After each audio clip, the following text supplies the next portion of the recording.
différemment. Les gens avant le faisaient bien. Ils n'avaient pas les machines qu'on a maintenant, ils n'avaient pas les connaissances et les technologies de maintenant, mais les gens arrivaient quand même à nourrir leur famille, à nourrir leur village. Et donc, est-ce qu'on pourrait examiner ce qu'ils font et en utilisant ce qu'on sait maintenant, le faire de manière beaucoup plus efficace? Et donc, la permaculture est née de ça, de cette idée de produire suffisamment, mais en étant en équilibre avec l'environnement dans lequel on vit. Et très rapidement, ils se sont rendus compte aussi que c'était pas seulement la manière de produire qu'il fallait changer, mais c'était aussi la manière de vivre, la manière de se loger, la manière d'utiliser les énergies autour de nous, la manière d'échanger les connaissances et les compétences aussi. Et donc de l'agriculture permanente, petit à petit, la permaculture s'est transformée en culture de la permanence, culture de la durabilité. Et donc ils se sont intéressés beaucoup à l'éco-construction, à l'utilisation des énergies renouvelables, à créer des réseaux d'échange de connaissances, de techniques, de ressources. C'est un peu ce qu'on a maintenant en France avec les réseaux Colibri. Voilà. Et donc ils sont vraiment allés dans cette direction. Et donc lorsqu'on essaie de mettre quelque chose en place en permaculture, c'est ce qu'on nous a répété énormément pendant les stages de formation, il faut garder à l'esprit les principes moraux de la permaculture. Donc prendre soin de la terre, prendre soin de l'être humain et partage équitable des ressources, des surplus de la production.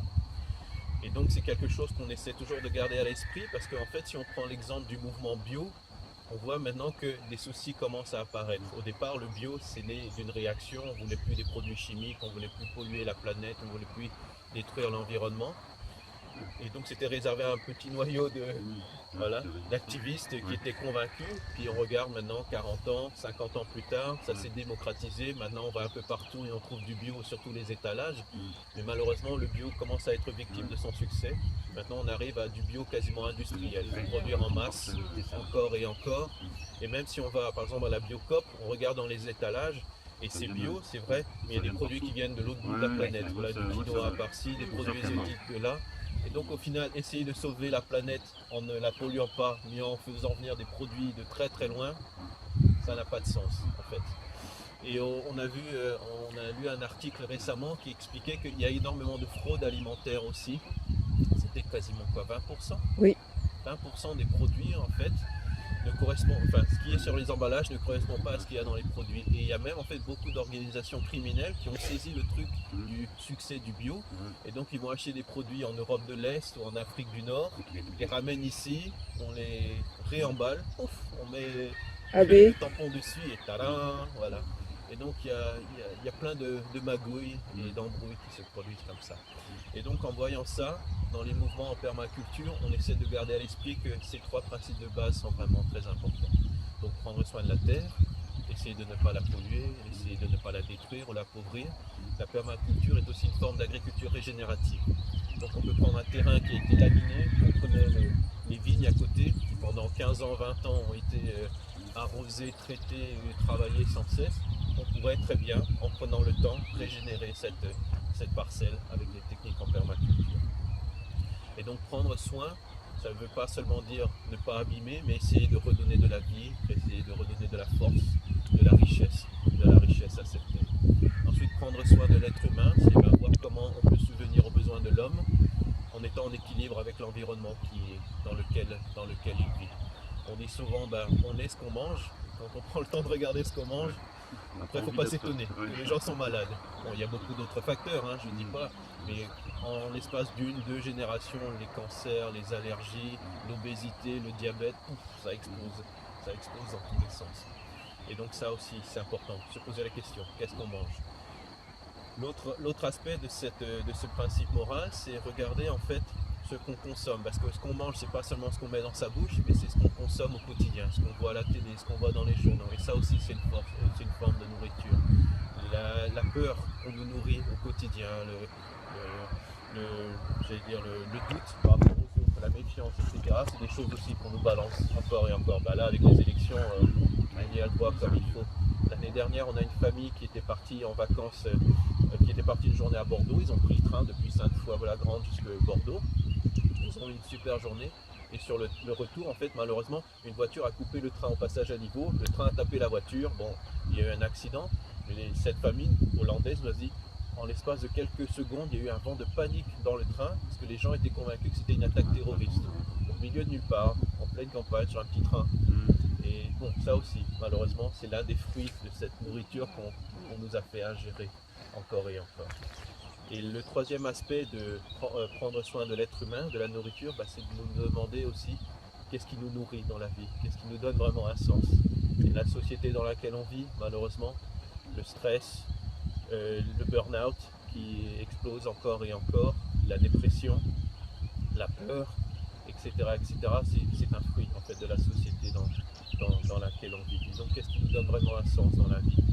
Si on regarde un peu, lorsqu'on regarde le monde en général, le bilan n'est pas terrible aussi. Et ça c'est dû au fait au programme de vie qu'on nous offre. Hein. Parce que si c'est bouffer, chier, dormir, puis mourir à la fin, sans vraiment nous donner un sens.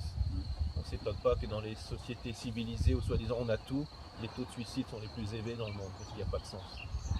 Voilà. Et donc c'est ce point qui est très important, prendre soin de l'être humain, essayer de garder cette image un peu plus globale. Et le troisième principe, c'est partage équitable de la production. C'est en fait partage équitable des excès de production. Si vous prenez une forêt, qui est un exemple d'écosystème durable et auto-fertile, tout ce qui est produit en fait est réutilisé. Même ce qui tombe au sol, ce qui n'est pas mangé, va être réinjecté dans le système et servir à autre chose. Nous, dans la société dans laquelle on vit, on est dans ce système où il faut produire, encore et encore. Il y a des quotas à respecter. Une fois qu'on a passé les quotas, on jette à la poubelle, malheureusement. Et le gaspillage alimentaire, c'est quelque chose d'affolant quand on prend le temps de regarder. Je crois que c'est 30%. C'est entre 30 et 40%. Ce qui est produit, en fait, est perdu ou gaspillé. Dans les pays en voie de développement, la perte est due principalement au problème de récolte. Ils n'ont pas le matériel ou le nombre de gens suffisants pour récolter, stocker, transporter. Donc beaucoup est perdu avant même que ça atteigne les magasins, que ça atteigne les consommateurs. Et ici, dans les pays civilisés, c'est l'inverse. On consomme, on achète, puis à la fin de la semaine, on balance énormément. Et ça, c'est perdu. En permaculture, lorsqu'on essaie de mettre quelque chose en place, on essaie de voir comment les excès de production peuvent être réintégrés dans le système. Donc, comme vous disait Sandra, nous, on a une activité touristique. On cuisine beaucoup. L'été, on fait 5 repas par semaine. Mais on essaie toujours de cuisiner au plus juste, histoire de ne pas avoir trop de déchets. Et tout ce qui est produit en plus, en fait, n'est pas perdu. C'est pour ça qu'on a fait le choix d'avoir des animaux. C'est réintégré dans le système.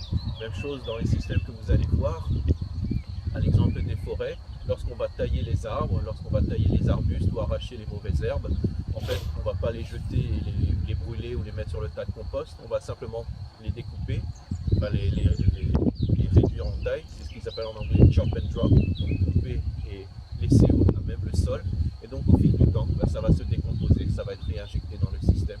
Vous le verrez en fait dans l'ancien potager, tout ce qu'on a laissé au sol après 3-4 ans, alors qu'on a un sol très très argileux, c'est devenu une terre en fait très, très riche en fait.